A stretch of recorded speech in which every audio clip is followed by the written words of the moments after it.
And to discuss this further, we're joined by Colonel Vaidotas Malinionis, National Defense Foundation. Good evening, sir.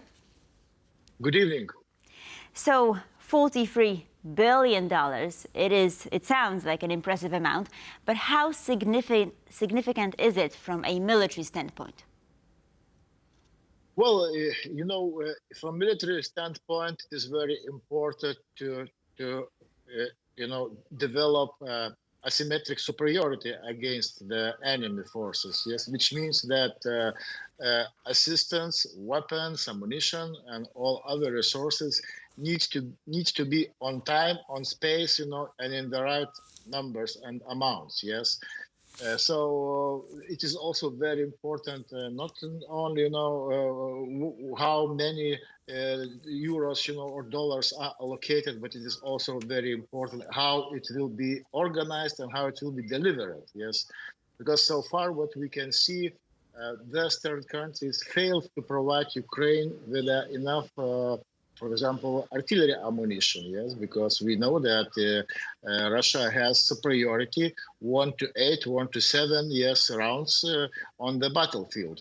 And this war, is famous about his artillery capability, because 70 to 80% of casualties are from artillery. Right, like you mentioned, when we talk about military support for Ukraine, we can't just look at a number and kind of call it a day. It's also very important to see what form it is being delivered, how, when. A lot of questions still need to be answered. One of the criticism for NATO support of Ukraine in the past is the kind of delay that sort of happened when it comes to giving Ukraine a supply and eventually resulting in the lack of air support and all of that. Do you think that this Washington summit have amply covered these type of issues and were able to come up in any type of way to provide Ukraine with the type of support that it actually desperately needs? Well, of course, it's a step forward because we hear, something new in comparison to the last summit in Vilnius, that it's irreversible, Ukrainian road to the NATO. So which demonstrates that will of the NATO countries is strengthening. But what is very important, to also provide, but also don't bind with the limitations. For example, we will provide you with rockets or HIMARS systems, but you are not allowed to shoot legitimate military targets inside of Russia. And contrary, then Russia receives support from North Korea or from Iran. Of course, there is no such limitations. So we should be realistic and legitimate, military targets, it's completely fine. And we are really producing bad asymmetry for Ukraine when they are issuing those, limitations.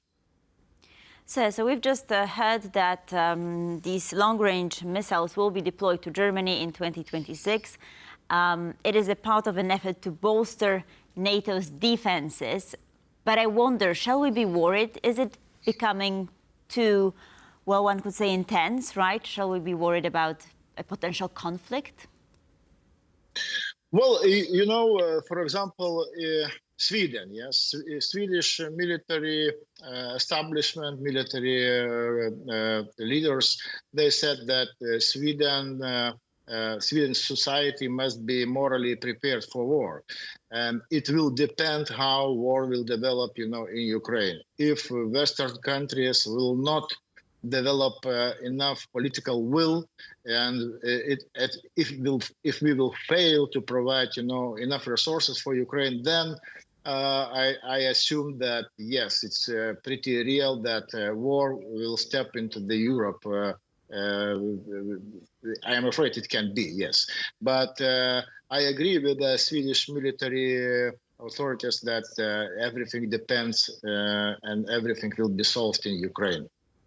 Right. So, like I mentioned, there is potential and danger for escalatory actions. But however, we also know that, like the Polish foreign minister like to say, there's also deterrence through strength. So, do you think the stationing of these troops in the eastern flank, providing Germany with long-range missiles, these are actually steps that are taken also to have a deterrence effect? In other words, do you think this is more escalatory, or we can actually de-escalate by being prepared? I think, yeah, it is directly, directly relates to deterrence. Yes. Because Putin's Russia, they are happy, then they are wavering, and our fears is fuel for them. Yes. And if we demonstrate our unwavering support to Ukraine, we are providing weapons, we are not putting limitations, and we are also re-establishing and gaining speed for the, for example, defense industry. Yes, and also we training our troops, we organizing reserves, we are allocating strategic and critical weapons into our eastern flanks. Everything it works for the deterrence. Yes, I completely agree that it is deterrence, and there is no other way to cope with this threat that we are facing now.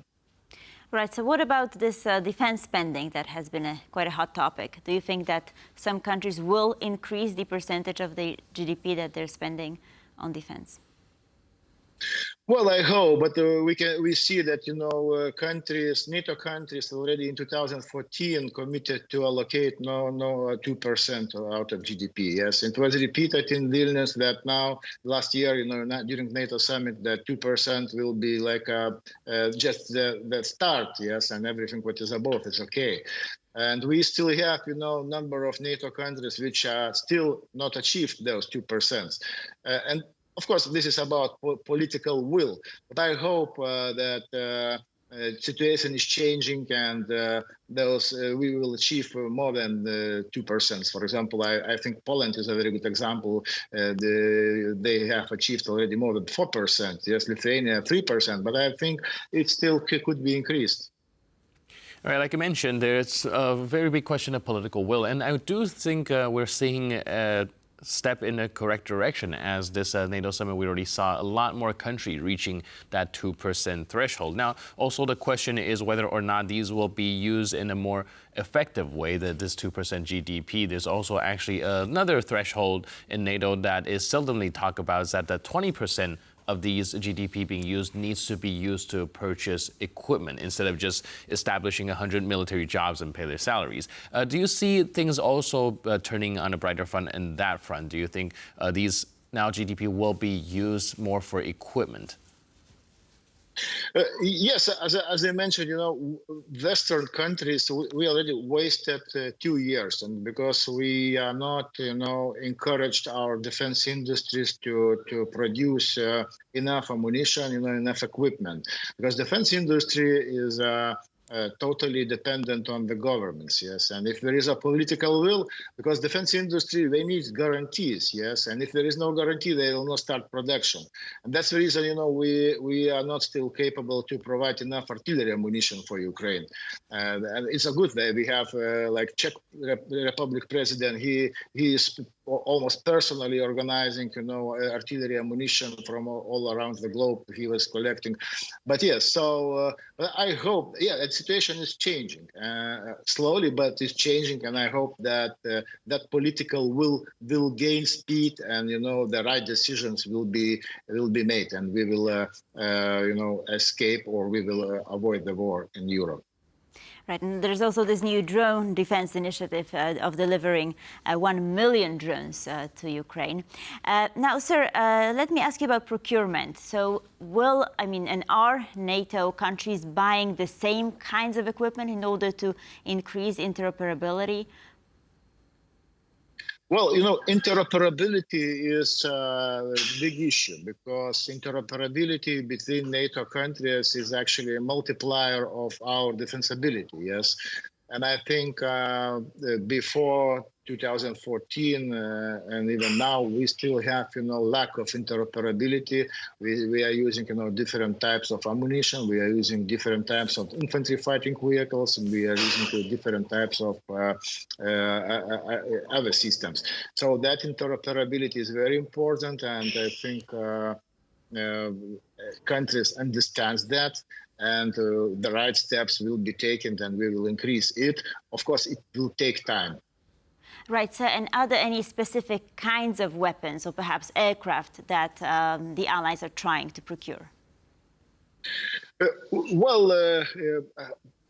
I think some countries are procuring, like a new country, Sweden, they are purchasing F-35 and also other countries. But also very important is not only to weaponize ourselves, but also to provide Ukraine with the weapons. And it's a good news that finally NATO, during the NATO summit, it was announced that F-16s already coming to Ukraine. So in this summer, we will deliver it. But it's also very important to understand what kind of ammunition they will be capable to use, because it's a very versatile machine and they can be very effective. But I hope they will get it without limitations what we know about HIMARS systems or other systems. We are limiting them to use it inside of Russia's territory. Colonel Vaidotas Malinionis, thank you, sir, for being with us this evening. Much appreciated. Thank you for privilege.